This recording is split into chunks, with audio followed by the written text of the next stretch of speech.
bienvenidos a mi canal. Les voy a presentar mi moto. Mi moto puede pasar muchas rocas. Había tantas que mi moto se movía mucho. Fue tan divertido y que di muchas vueltas. Hasta papi y yo nos dimos varias vueltas. Aquí tenía mi casco que era morado.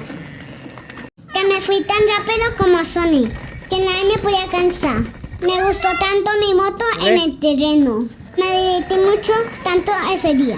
Siempre cuando voy al terreno me llevo mi moto. Aquí me voy a tomar fotos y quiero ir a otra aventura. Que aquí estoy con mi hermanita y le encanta mucho la moto. Nos vemos en el siguiente video. Adiós amigos.